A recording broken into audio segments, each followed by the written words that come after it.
আমি জানতে চাই বর্তমান ক্রিকেট বিশ্বকাপ নিয়ে আপনি কিছু বলেন, আপনার মতামত। আসসালামু আলাইকুম, আমি ফয়সাল মাহমুদ, এশিয়ান স্পোর্টস 24/7-এর রিপোর্টার। বেশ কিছুদিন আমরা অন্যান্য কাজে ব্যস্ততার কারণে আমরা লাইভে আসতে পারি নাই বা কোনো নিউজ করতে পারি নাই। তো আজকে আমাদের সময় সুযোগ হয়েছে, তাই আমরা এখানে নিউজ করতেছি।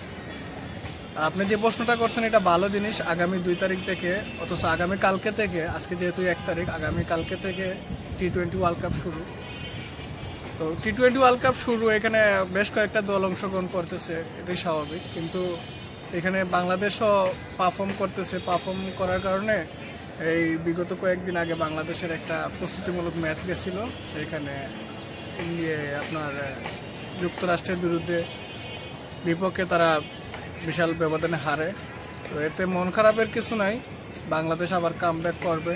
আর খেলাধুলা হচ্ছে তো হারা জিতের মধ্যে দিক, কিন্তু প্রস্তুতিমূলক ম্যাচটা যদি ভালো হইতো তাহলে নেক্সটের ম্যাচগুলো আরও ভালো করার সম্ভাবনা ছিল। কারণ যেহেতু এটা নতুন একটা জায়গা, নতুন একটা ওয়েদার, নতুন একটা মাঠ কন্ডিশনার, সেই ক্ষেত্রে এখানে সব কিছু বুঝে ওঠা একটা সময়ের ব্যাপার আছে। তাই প্রস্তুতি ম্যাচটা খুবই গুরুত্বপূর্ণ ছিল। তারপর আমরা যেহেতু জিততে পারিনি, আমাদের মন খারাপ করার কিছু নেই। আর বিশ্বের অন্যান্য অনেক বড় বড় দেশগুলো আছে যারা এখানে পারফর্ম করবে, যারা অংশগ্রহণ নিচ্ছে। অলরেডি সবাই এখানে পৌঁছে। আগামী কালকে থেকে খেলা শুরু। প্রথম ম্যাচ হবে 6:30 থেকে, ভোর 6:30 থেকে, পরের ম্যাচ 8:30টায়। তো এরকমই সময়সূচি দেওয়া আছে, সকাল এবং রাতে, এই 2 টাইমে আমাদের বাংলাদেশ টাইমে খেলাটা বেশিরভাগ অনুষ্ঠিত হবে। যেহেতু এটা সুদূর আমেরিকাতে এই ম্যাচটা পরিচালনা হবে, সেহেতু বাংলাদেশের টাইমটাও একটা ডিফারেন্ট একটা টাইম। তো বেশিরভাগ সময় সকাল 6টা এবং সন্ধ্যা 8:30 এরকমই টাইমে সবগুলাই ম্যাচ অনুষ্ঠিত হবে। একটু এদিক সেদিক হইতে পারে সব। আর বাংলাদেশের জন্য শুভকামনা রইল, সমস্যা নেই। কারণ বাংলাদেশ, আমরা চাই যে বাংলাদেশ বিশ্বকাপ জিতুক না জিতুক, বাংলাদেশে বিশ্বকাপে অংশগ্রহণ করতেছে, এটাই তো আমাদের কাছে অনেক কিছু।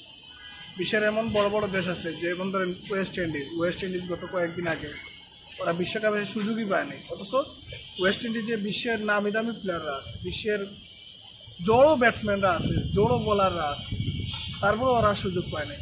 তো এতে মন খারাপের কিছু নেই। আমরা বাংলাদেশ কন্টিনিউসলিভাবে আমরা ওয়ার্ল্ড কাপের সুযোগ পাচ্ছি, ওয়ার্ল্ড কাপে অংশগ্রহণ করতে পারতেছি, এটাই আমাদের জন্য অনেক কিছু।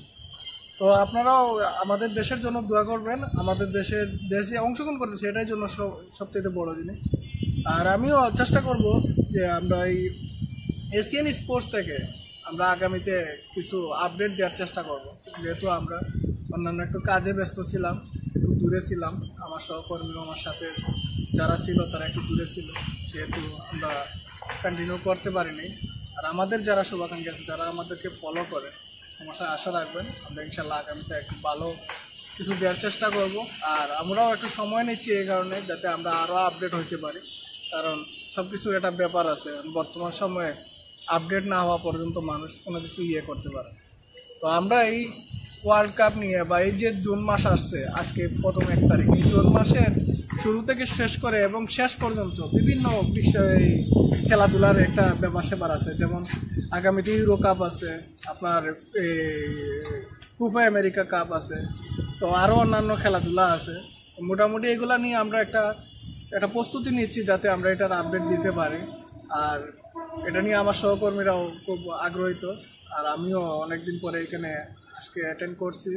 তো অ্যাটেন্ড করা বলতে, এখানে আমি আনরেডি অবস্থায় আছি, কারণ আমি আজকে বিকালে আমি স্টুডিও একটা অন্য কাজ থেকে মানে আজকে একটু ফ্রি ছিলাম, তাই আমি বিকালে একটু সাথে বসছি। তো এই কারণে ভাবলাম যে আপনাদেরকে অগ্রিম একটা শুভেচ্ছা জানিয়ে দেই, যেহেতু ওয়ার্ল্ড কাপ শুরু হয়ে গেছে।